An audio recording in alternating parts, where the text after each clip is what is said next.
Okay, now you both get to do really good ones. Excellent ones.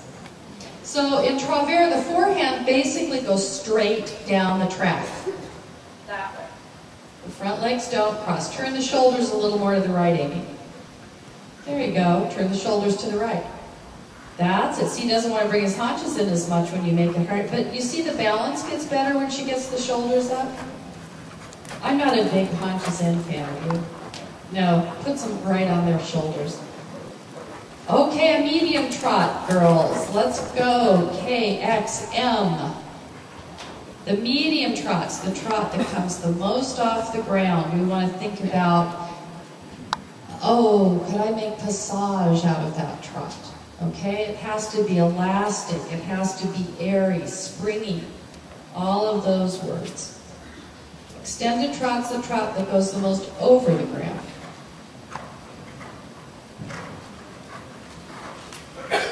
Okay, so Amy you had some good steps in there, but not quite consistent enough.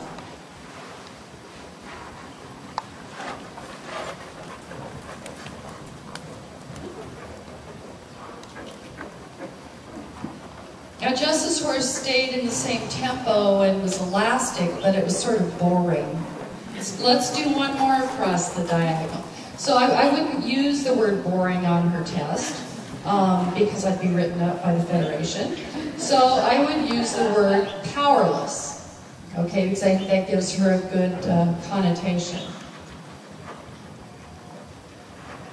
Amy's horse is very enthusiastic, but almost a little bit too much for her. Almost like you're pushing her a little bit out of balance. Okay, just trying to get braver was better. All right, again, it's still a balance issue, but for second level, I'm still happy. Okay, let's do a little turn on the haunches. You get an idea of where you're going? Absolutely. Okay, you girls are in for it. Okay, practice a few down there. What's the difference between a walk pirouette and turns on the haunches? Size, what else? What kind of walk is a walk pirouette done in? Collected walk. What kind of walk is a turn on the haunches done on? Medium, okay? So one difference is the kind of walk. So if I'm doing a turn on the haunches, I can make it bigger,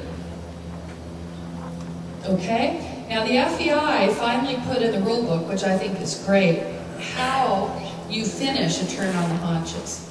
All right, so if this is my line and I'm doing a turn on the haunches, I don't half pass back to the line.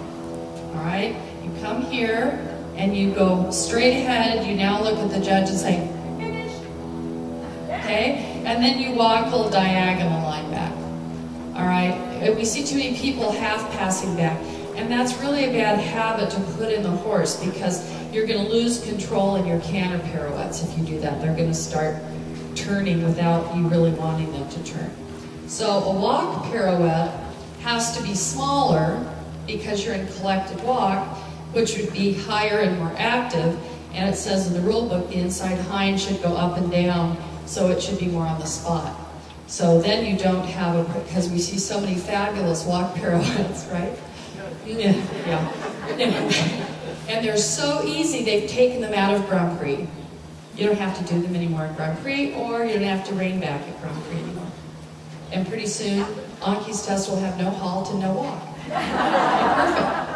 Perfect. Okay? So, once we're talking about the pirouettes, then we're talking more about the size. The turns on the haunches are pretty large. What's the essence?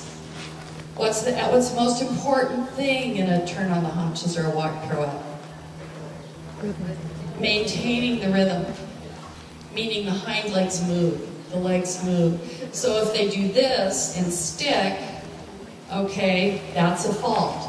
If the haunches go totally the wrong direction, that's even worse than sticking, okay, because that's totally nothing to do. Which way should the horse have bend or position at all in the turn? In the direction of the turn. For those of you who think you don't need to pay attention to that. Most judges can look at the legs and the bend at the same time. Okay? So you're not going to get away with anything by counter bending in those turns. All right, pay attention to that. Okay, ready? Okay, Amy, do you want to go first? And let's go across the R and S line. So at S, turn right. Before R, half turn on the haunches right, and then back before S, half turn left. And to be really honest, when you're a judge, judging in the different seats, these can look really different, depending on where you're sitting. Because I watch the scores come up on the scoreboard sometimes, so it's like, Okay, so it was very controlled, technically correct, all right. 7 or an 8, why not a 9 or 10? Because it needs more activity. Whoops, there's a step out. Now for me, that wasn't forward thinking enough. That was sort of backwards thinking. So, a 5. Okay, Jess?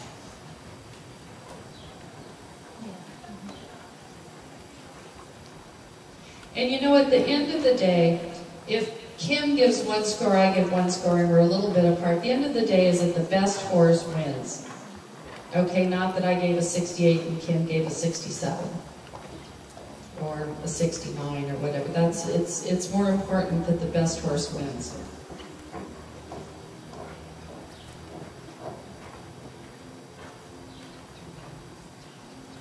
Oops. Okay, well, she got a 4. Because he stuck 2 steps. Okay, I can deal with 1, and then the hind legs were out in Kansas.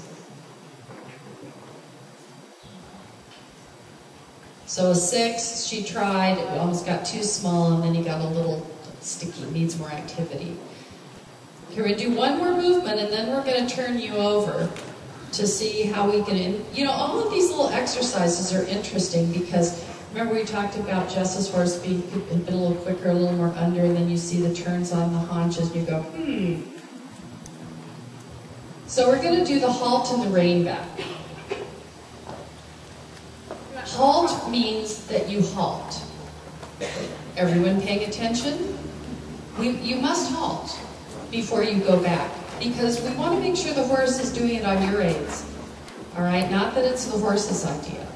Okay, so establish the halt first. Let's go down to the A end down there, Jess. Halt, rein back 3 to 4 steps. The steps need to be diagonal pairs. That's the essence of the rein back. Halt is square. At second level, we look for willingness. It's very willing, it's a little out of control. But I don't mind that so much as the horse that won't go back. Okay? So, Jess, your halt was good, that's an 8. Your rein back was a little iffy, 6, so I'll stick with the 7. Okay? And Amy's halt could have been a little more prompt.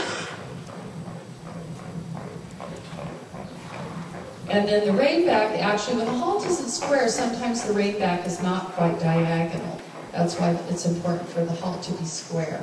Okay? So, Amy, your first step wasn't diagonal, and then it got better. So I would give both of them 6 for different reasons. Okay?